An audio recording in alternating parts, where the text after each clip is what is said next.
Moi, quand j'arrive, je vais prendre de l'hôtel, je le mets. Quand on aura fini, je vais donner à Kennel, il va le déposer là-bas pour ta lecture. Okay. Et puis quand tu as fini ta lecture, tu le déposes là.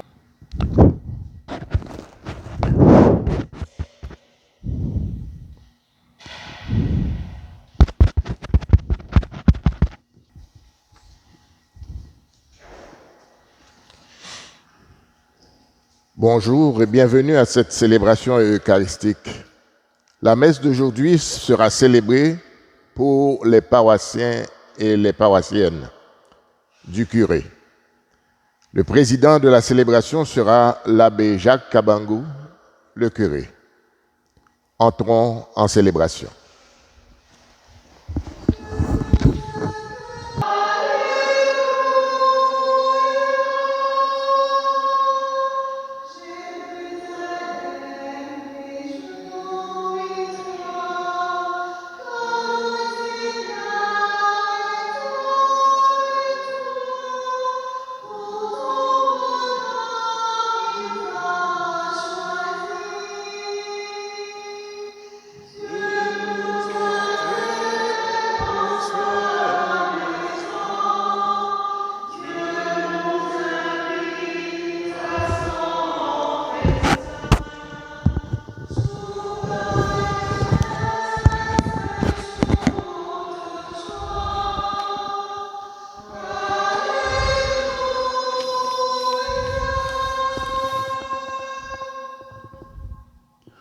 Au nom du Père et du Fils et du Saint-Esprit, la grâce de Jésus-Christ notre Seigneur, l'amour de Dieu le Père et la communion de l'Esprit Saint soient toujours avec vous.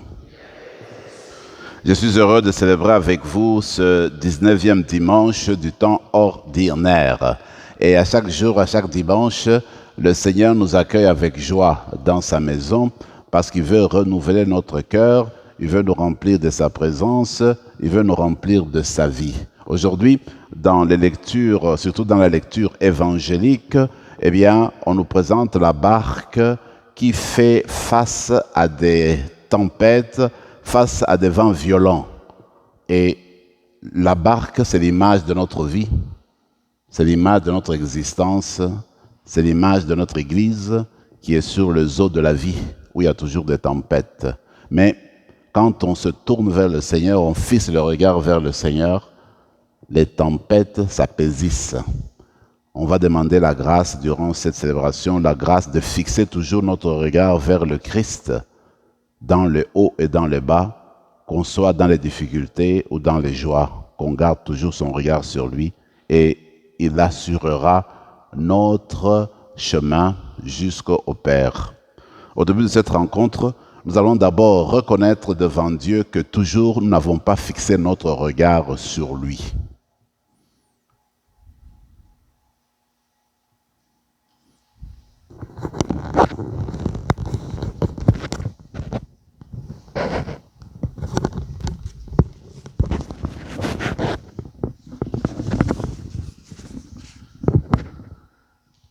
Seigneur Jésus, tu nous fais entrer en alliance, tu ne nous laisses jamais seuls. Prends pitié de nous. Ô Christ, tu nous accompagnes lorsque nous traversons des épreuves. Prends pitié de nous. Seigneur, tu nous réconfortes par ta présence discrète au milieu des bruits de ce monde. Prends pitié de nous.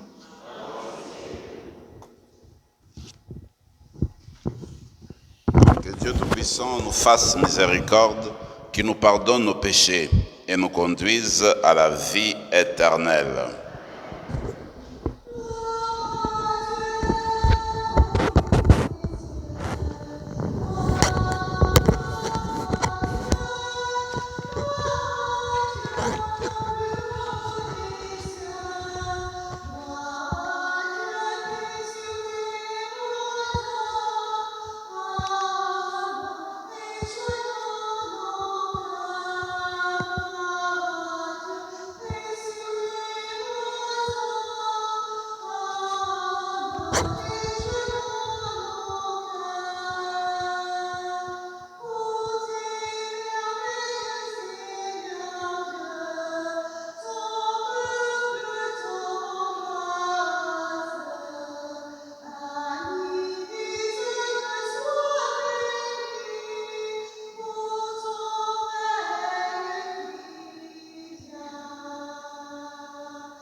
Prions le Seigneur. Dieu éternel et tout-puissant, comme l'enseigne l'Esprit Saint, nous pouvons déjà t'appeler du nom de Père. Fais grandir en nos cœurs l'esprit d'adoption filiale, afin que nous soyons capables d'entrer un jour dans l'héritage qui nous est promis. Par Jésus-Christ, ton Fils, notre Seigneur, qui vit et règne avec toi, dans l'unité du Saint-Esprit, Dieu pour les siècles des siècles.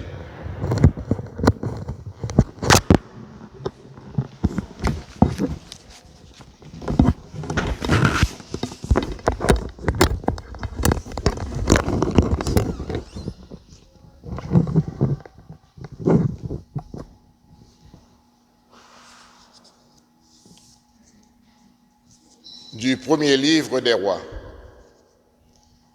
En ces jours-là, lorsque le prophète Élie fut arrivé à l'Horeb, la montagne de Dieu, il entra dans une caverne et y passa la nuit. Le Seigneur dit, « Sors et tiens-toi sur la montagne devant le Seigneur, car il va passer. »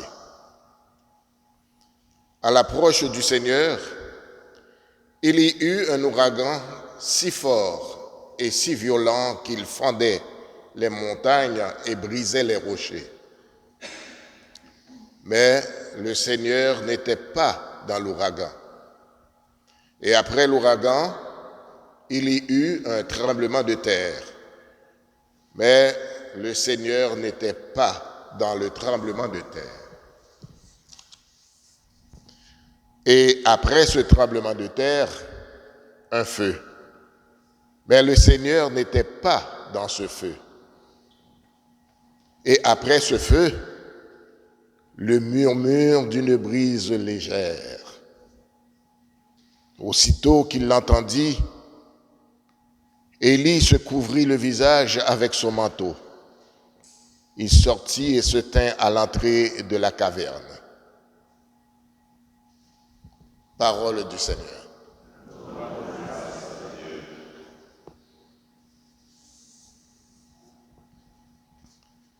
Fais-nous voir, Seigneur, ton amour et donne-nous ton salut.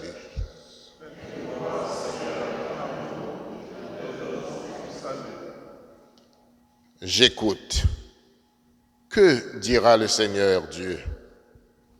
Ce qu'il dit, c'est la paix pour son peuple et ses fidèles.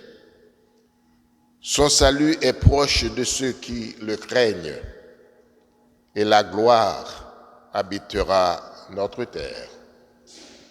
Fais-nous voir, Seigneur, ton amour et donne-nous ton salut. Amour et vérité se rencontrent. Justice et paix s'embrassent. La vérité germera de la terre et du ciel se penchera la justice.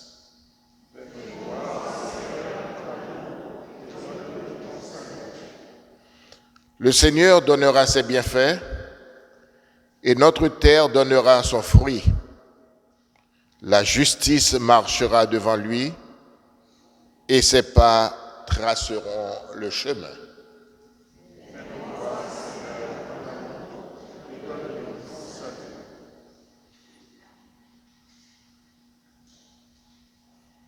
De la lettre de saint Paul apôtre aux Romains.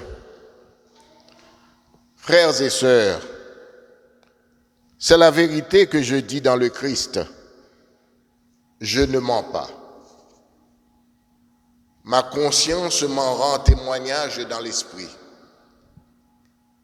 J'ai dans le cœur une grande tristesse, une douleur incessante. Moi-même, pour les Juifs, mes frères de race, je souhaiterais être anathème, séparé du Christ. Ils sont en effet israélites.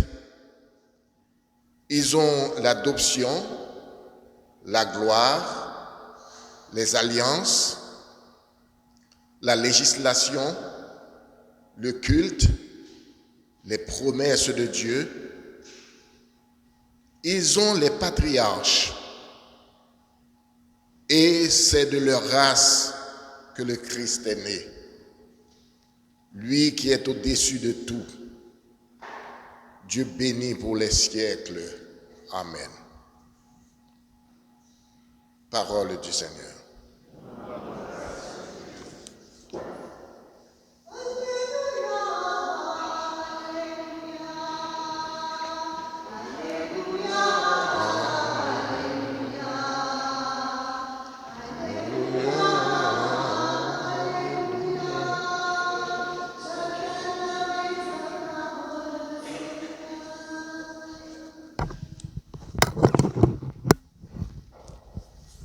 J'espère le Seigneur et j'attends sa parole.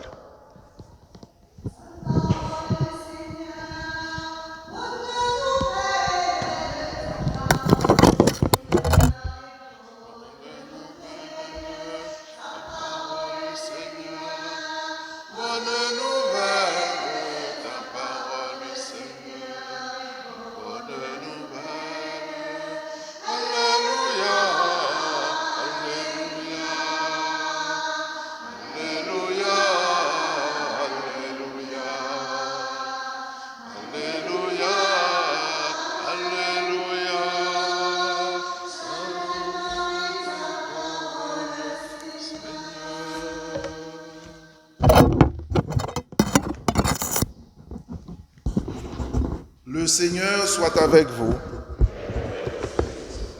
Évangile de Jésus-Christ selon saint Matthieu.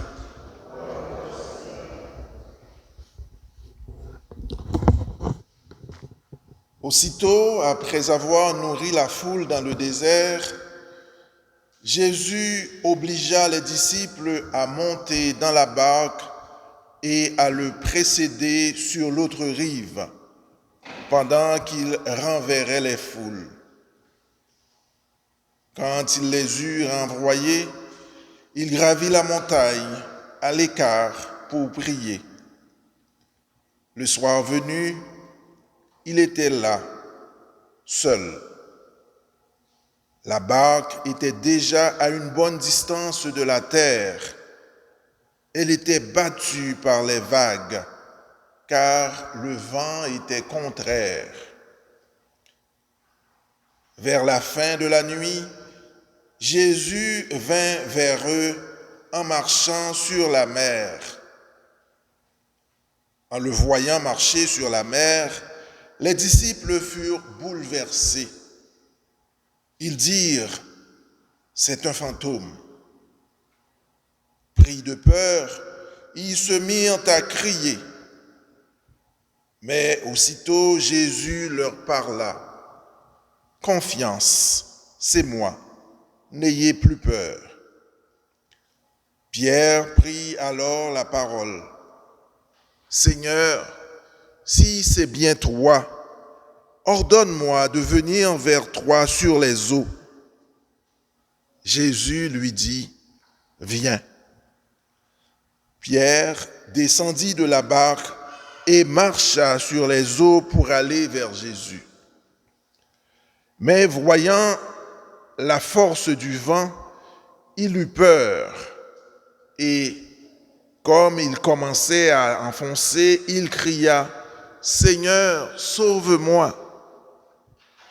Aussitôt, Jésus étendit la main, le saisit et lui dit, « Homme de peu de foi, pourquoi as-tu douté ?» Et quand ils furent montés dans la barque, le vent tomba. Alors, ceux qui étaient dans la barque se prosternèrent devant lui et ils lui dirent, « Vraiment, tu es le Fils de Dieu. »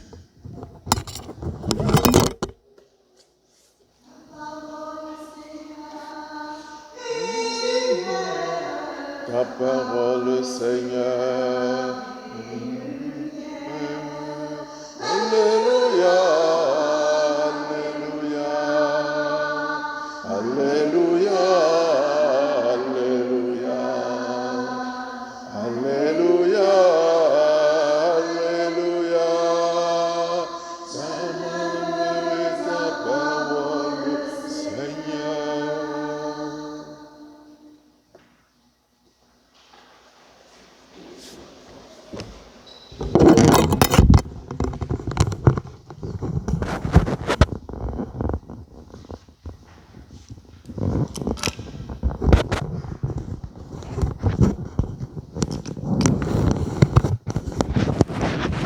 Je vous propose 3 tableaux pour approfondir les lectures que nous venons d'entendre. Le premier tableau s'inspire de la première lecture, d'une manière particulière, mais de manière générale de la vie d'Élie. Le prophète Élie est un des grands prophètes de l'Ancien Testament.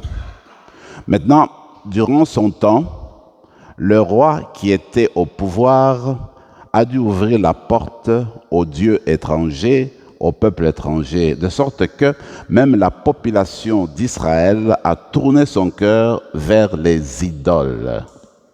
Alors, Élie est devenu furieux et il a imploré le Dieu des armées, le Dieu de toute puissance, pour que le peuple soit châtié. Et même avec le concours qu'il a pensé de son Dieu, il a dû lui-même enlever la vie à certains prophètes du Dieu Baal.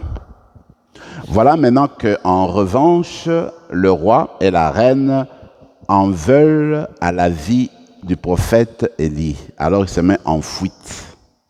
Alors ce texte que nous avons entendu, cet extrait du moins, eh bien, reflète comment, dans sa fuite, il s'est réfugié dans une caverne au mont Horeb, le mont Sinaï en fait, où Moïse avait rencontré le Seigneur.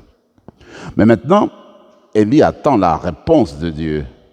Du coup, l'ouragan se présente, l'ouragan sévit, et lui aurait pensé que Dieu va se manifester dans cette puissance du vent, dans cette violence du vent. Mais non, Dieu n'était pas dans l'ouragan. Et puis dit le texte, un tremblement de terre. Il commence à faire bouger le rocher. Mais non, Dieu n'était pas dans ce tremblement de terre. Puis un feu dévorant. Mais non, Dieu n'était pas dans le feu dévorant. Dieu était dans le murmure d'une brise légère, dans la simplicité, dans la discrétion, dans la paix, dans la quiétude. Alors il s'est révélé à Élie et lui a donné sa mission, la mission de retourner d'où il venait. Mes amis, quand Dieu se présente de cette manière-là, c'est sûr que Dieu peut se présenter aussi comme c'était dans le temps de Moïse, avec de feu, avec des puissances, avec des éclairs dans le ciel. Mais la plupart du temps, Dieu se présente en nous dans la discrétion. Et d'ailleurs, c'est ça qu'il voudrait que Élie comprenne. Dieu invite Élie à une conversion. Conversion de ses schèmes de pensée, d'enlever dans sa tête l'image de ce Dieu vengeur, de ce Dieu qui veut réprimer, de ce Dieu qui veut écraser, de ce Dieu de toute puissance. Dieu veut épurer l'image que Élie avait de lui. Maintenant, la question, c'est de savoir si vous et moi, nous n'avons pas la même image. Est-ce que notre Dieu est celui qui se met de notre côté pour chasser d'autres personnes? Est-ce que Dieu est celui qui se met de notre côté pour montrer d'autres du doigt? Est-ce que notre Dieu est celui qui vient avec nous pour punir ce que nous croyons être nos ennemis, ceux qui nous cherchent du mal? Est-ce que notre Dieu est celui qui est avec nous pour que le mal tombe sur les autres? Point d'interrogation. Mais en fait, ce que Dieu voudrait aujourd'hui, c'est nous révéler sa quiétude, nous révéler sa paix, nous révéler son amour. Vous vous rappelez, Dieu s'est révélé à Moïse comme le Dieu tendre et miséricordieux, lent à la colère et plein d'amour. Il y a quelques années, j'avais lu un livre de l'ancien président des États-Unis, Jimmy Carter. Et le livre, traduit en français, ça se nomme « Au nom des femmes ». Alors le président, qui était un ancien pasteur protestant, il révèle toutes les violences qu'on fait aux femmes à travers le monde. Il commence par les États-Unis. Il démontre que dans les universités américaines, 5 jeunes filles, 5 étudiants, sur 5 étudiants, une est violemment, n'est-ce pas, abordée et sexuellement, n'est-ce pas, violentée. 1 sur 5. Alors quand on regarde, en fait, dit-il, dans le monde entier, parfois c'est pire dans certains endroits. Voyez-vous, il y a toujours la violence qu'on montre aux femmes, la violence, n'est-ce pas, que les femmes subissent, souvent des hommes, n'est-ce pas, des êtres humains. Alors regardez par exemple dans l'est du Congo, qui est mon pays d'origine, il y a eu tellement de violences faites aux femmes, aux jeunes filles, on n'en parlait même pas. Et quand vous lisez les atrocités, vous n'en revenez pas qu'un être humain peut faire des choses comme ça. Alors, ce que je trouve beau dans le livre du président, il s'adresse au pape François. Il dit, nous autres là, regardez, vous êtes responsables de l'Église catholique. Et l'Église catholique est l'Église la plus répandue, l'Église chrétienne la plus répandue. Parce qu'en fait, aujourd'hui, on parle de 1,2 milliard de catholiques. Maintenant, si on prend tous les autres chrétiens, on les réunit ensemble, c'est 2,2 milliards. Mais maintenant, le président dit, vous êtes l'Église la plus répandue, vous devez marcher devant nous pour être des prophètes de la non-violence, des prophètes qui prêchent l'égalité entre l'homme et la femme, des personnes même du point de vue salarial qui appuient la cause des femmes. Alors, l'Église, moi je me suis dit finalement, l'Église catholique c'est qui? C'est vous, c'est moi.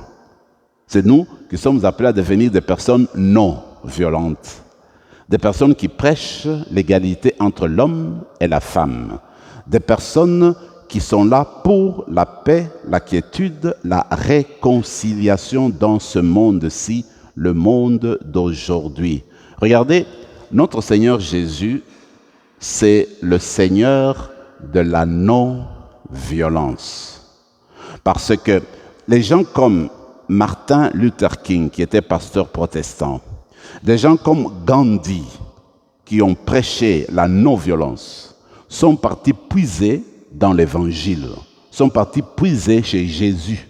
Alors, notre maître à nous, Jésus, est maître de la non-violence. Alors, vous et moi, ses disciples, nous devons être des disciples de la non-violence. Dans nos familles, dans nos quartiers, dans nos paroisses, dans nos communautés, il faut éviter la violence verbale, la violence physique, la violence dans toute attitude. Nous devons être des personnes qui reflètent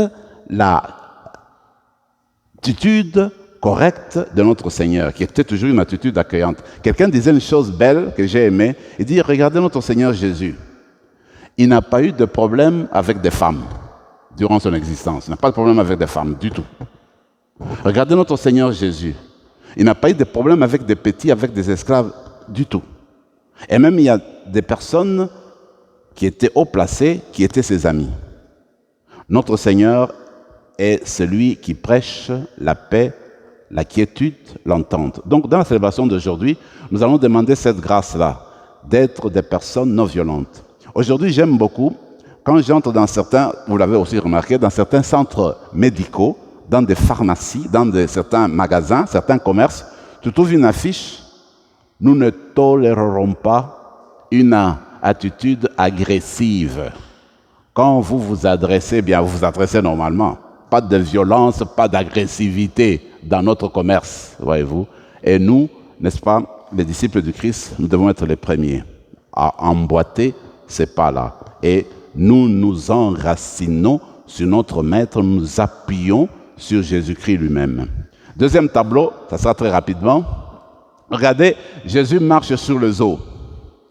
En fait, dans la mentalité biblique, ces gestes-là de Jésus a aussi une profonde signification. C'est vrai qu'il a marché dans les eaux, c'est vrai qu'il a calmé le vent, c'est vrai. Mais maintenant, ce que je voudrais dire, c'est ce que signifie ce geste-là aussi. Parce que dans la conception biblique, la mer est le réceptacle des forces diaboliques, des forces du mal tout court.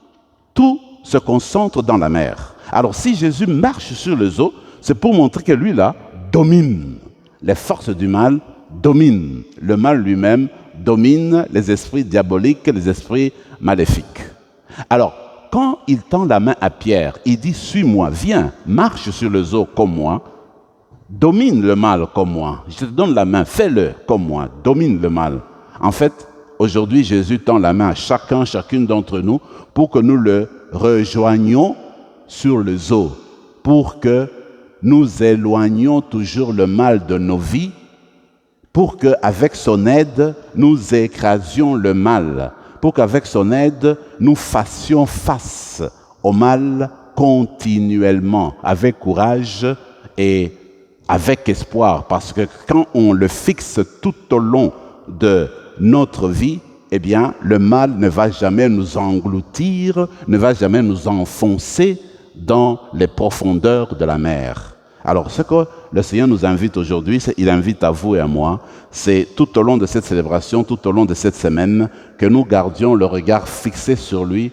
en vue d'éloigner de nous tout mal, toute haine, tout esprit de vengeance, tout esprit, n'est-ce pas, qui cherche à détruire l'autre. Voilà des choses qu'on va demander aujourd'hui. Dernier tableau, très simple, très court, c'est regarder les disciples à la fin de l'évangile, ils se prosternèrent. Quand Jésus a calmé l'ouragan et que tout est devenu calme, il est monté dans la barque. Et les disciples, le voyant, se sont prosternés. On se prosterne devant Dieu. Ils ont dit, tu es vraiment le Fils de Dieu. Chaque fois que nous venons chaque fois que nous venons célébrer l'Eucharistie, et même dans toute expérience spirituelle, quand nous rendons compte de l'aide du Seigneur, à la fin de tout, apprenons à nous mettre à genoux, à adorer Dieu, à nous prosterner devant lui, en signe de reconnaissance pour sa présence dans nos vies, pour l'aide que nous recevons, pour le courage que nous recevons, pour les grâces et bénédictions que nous ne cessons de recevoir. S'agenouiller, adorer Dieu, le prosterner en signe de son amour, en signe de sa présence. On va continuer notre célébration eucharistique et on demande au Seigneur, en recevant son corps et son sang aujourd'hui, que nous apprenions vraiment à le suivre en lui ressemblant en tout ce que nous faisons et en tout ce que nous disons.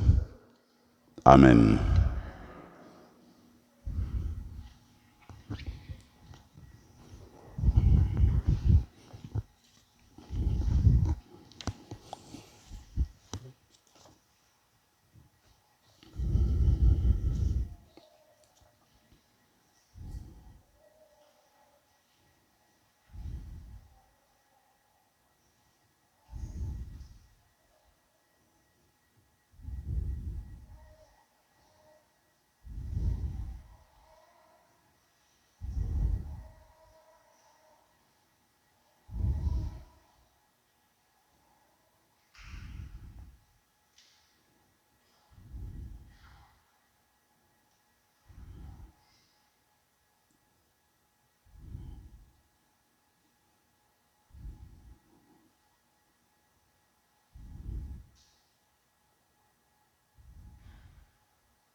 Je crois en Dieu, le Père Tout-Puissant, Créateur du ciel et de la terre, et en Jésus-Christ, son Fils unique, notre Seigneur, qui a été conçu du Saint-Esprit et né de la Vierge Marie, a souffert sous Ponce Pilate, a été crucifié, est mort, a été enseveli, et est descendu aux enfers. Le troisième jour est ressuscité des morts, est monté aux cieux, est assis à la droite de Dieu le Père Tout-Puissant, d'où il viendra juger les vivants et les morts. Je crois en l'Esprit Saint, à la Sainte Église catholique, à la communion des saints, à la rémission des péchés, à la résurrection de la chair, à la vie éternelle. Amen. La vie n'est pas toujours de tout repos. Prions ensemble pour que nous sachions entendre la douce présence de Dieu qui se manifeste malgré les vents contraires. Et disons ensemble, écoute Seigneur les appels de ton peuple.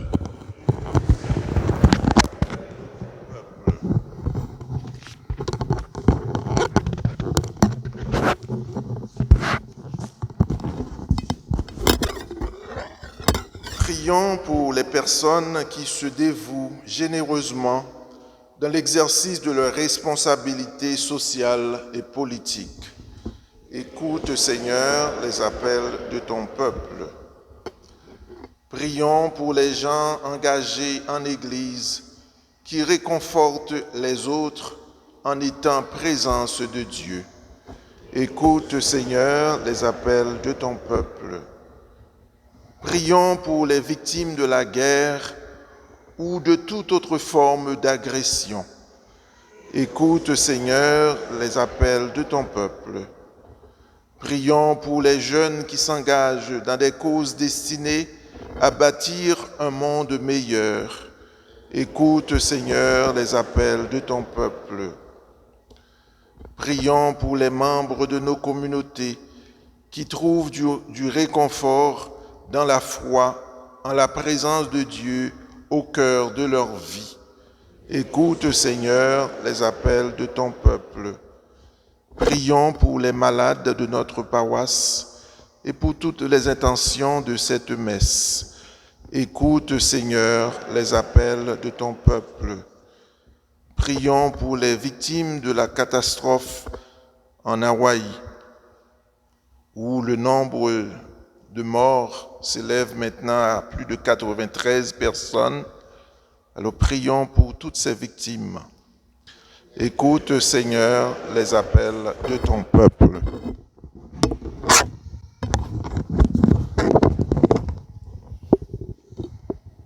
Seigneur Dieu, toi qui prêtes une oreille attentive à nos prières, apprends-nous à reconnaître la main tendue de ton Fils Jésus lorsque nous traversons les jours sombres. Nous te le demandons par lui qui vit avec toi et le Saint-Esprit maintenant et pour les siècles des siècles.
Dieu béni, Seigneur de l'univers, toi qui nous donnes ce pain, fruit de la terre, travail des hommes et des femmes, nous te le présentons dans le pain de la vie.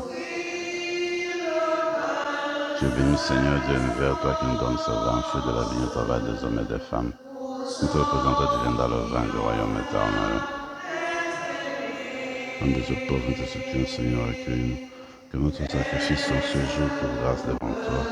Lave-nous de nos fautes, Seigneur, purifie-nous de nos péchés.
votre prion à la page 12, au haut de la page. Priez, frères et sœurs, que mon sacrifice qui est aussi le vôtre soit agréable à Dieu le Père Tout-Puissant.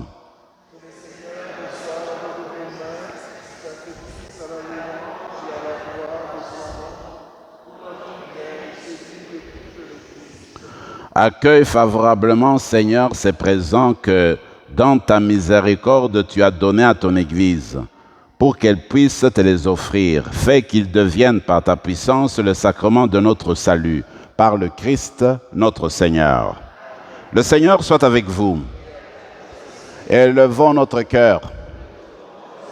Rendons grâce au Seigneur notre Dieu. Vraiment, il est juste et bon, pour ta gloire et notre salut, de t'offrir notre action de grâce toujours et en tout lieu. Seigneur, Père très saint, Dieu éternel et tout-puissant, nous reconnaissons le signe de ton immense gloire quand tu portes secours à la faiblesse humaine par ta puissance divine. Mais plus encore, quand ton Fils prend notre condition mortelle pour nous guérir de la mort. Ainsi, tu fais de notre existence périssable un passage vers le salut par le Christ notre Seigneur. Par lui, les anges adorent ta majesté et se réjouissent en ta présence à jamais. À leur hymne de louange, laisse-nous joindre nos voix pour chanter et proclamer.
Toi qui es vraiment saint, toi qui es la source de toute sainteté, Dieu notre Père, nous voici rassemblés devant toi. Et dans la communion de toute l'Église, nous célébrons le jour où le Christ est ressuscité d'entre les morts. Par lui que tu as élevé à ta droite, nous te prions. Sanctifie ces offrandes en répandant sur elles ton esprit, qu'elles deviennent pour nous le corps et le sang de Jésus le Christ notre Seigneur. Au moment d'être livré et d'entrer librement dans sa passion, il prit le pain, il rendit grâce, il le rompit et le donna à ses disciples en disant « Prenez et mangez-en tous, ceci est mon corps, livré pour vous. »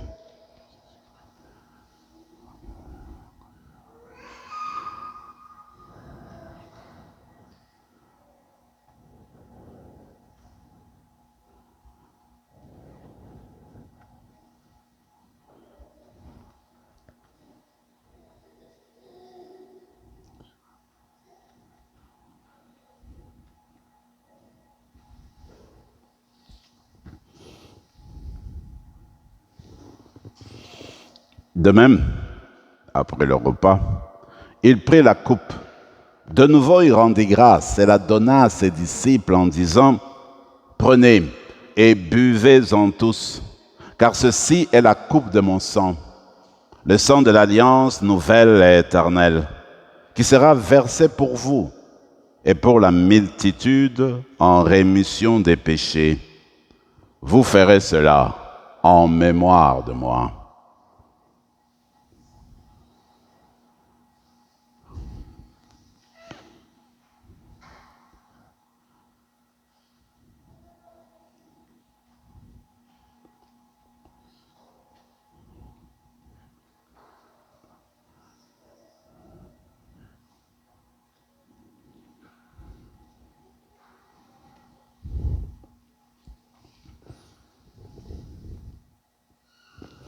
Mystère de la foi.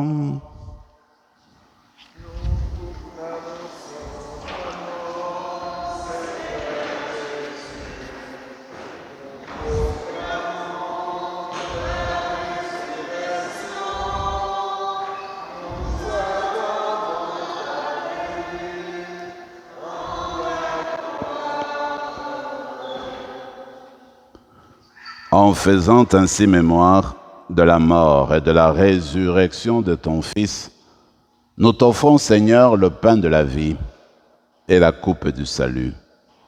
Et nous te rendons grâce, car tu nous as estimés dignes de nous tenir devant toi pour te servir.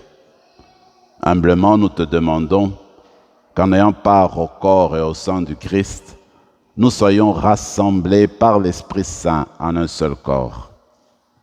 Souviens-toi, Seigneur, de ton Église répandue à travers le monde. Fais-la grandir dans ta charité, en communion, en union avec notre pape François, notre évêque Marcel, Yvan, son auxiliaire, et tous les évêques, les prêtres et les diacres. Souviens-toi aussi de nos frères et sœurs qui se sont endormis dans l'espérance de la résurrection. Et souviens-toi, dans ta miséricorde, de tous les défunts. Accueille-les dans la lumière de ton visage. Sur nous tous, enfin, nous implorons ta bonté. Permets qu'avec la Vierge Marie, la bienheureuse Mère de Dieu, avec Saint Joseph son époux, les apôtres, Saint Antoine de Padoue, Saint Rémy et tous les saints qui ont fait ta joie au long des âges, nous ayons part à la vie éternelle et que nous chantions ta louange et ta gloire par ton Fils Jésus, le Christ. Par lui, avec lui et en lui, à toi Dieu le Père Tout-Puissant, dans l'unité du Saint-Esprit, tout honneur et toute gloire pour les siècles des siècles.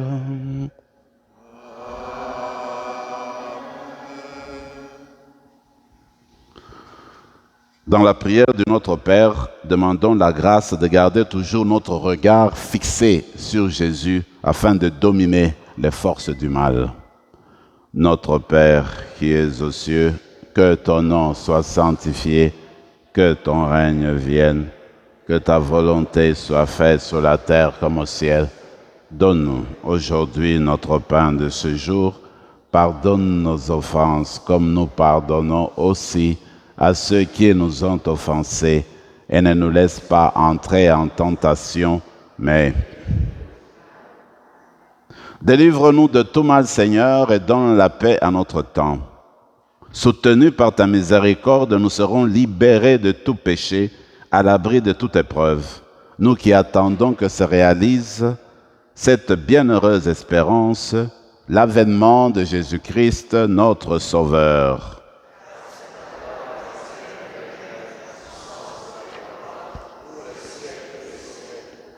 Seigneur Jésus-Christ, tu as dit à tes apôtres, je vous laisse la paix, je vous donne ma paix. Ne regarde pas nos péchés, mais la foi de ton Église. Pour que ta volonté s'accomplisse, donne-lui toujours cette paix et conduis-la vers l'unité parfaite, toi qui vis et règnes pour les siècles des siècles. Que la paix du Seigneur soit toujours avec vous.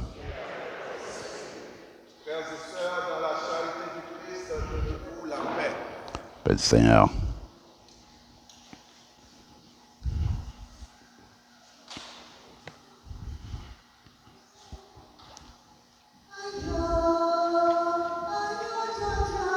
Que le corps et le sang de Jésus-Christ remis en cette coupe, nourrissons-nous la vie éternelle.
Seigneur Jésus-Christ, Fils du Dieu vivant, selon la volonté du Père, avec la puissance du Saint-Esprit, tu as donné par ta mort la vie au monde. Que ton corps et ton sang nous délivrent de nos péchés et de tout mal. Fais que nous demeurions fidèles à tes commandements, fidèles à ton amour, fidèles à ta parole, et que jamais, jamais, Seigneur, ne soyons séparés de toi.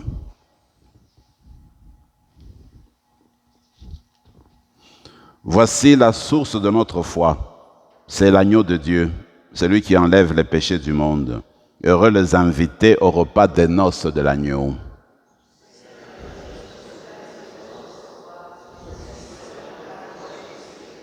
Que le corps et le sang du Christ nous gardent pour la vie éternelle. Amen.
Nos prières, Seigneur, nous te les adressons par ton Fils qui vit et règne avec toi maintenant et pour les siècles des siècles. Restez assis juste une minute. Un rappel rapide que ce mardi, le 15 août, nous célébrerons la messe de l'Assomption de la Bienheureuse Vierge Marie dans notre paroisse à 19h, 7h du soir. Alors tous et toutes sont bien invités à cette célébration. Ensuite, le moment est arrivé pour couper l'herbe, nous occuper de notre pelouse, parce que nous le faisons toutes les 2 semaines. Cette fois-ci, exceptionnellement, ça ne sera pas le mardi, mais ça sera le mercredi. Donc le mercredi 16 août à 18h, les bénévoles qui sont disponibles peuvent venir à la paroisse, et si c'est possible avec votre tondeuse. Ici à la paroisse, on n'en a qu'une seule, et puis ensemble, on fera l'entretien de notre pelouse. Merci. Prions encore le Seigneur.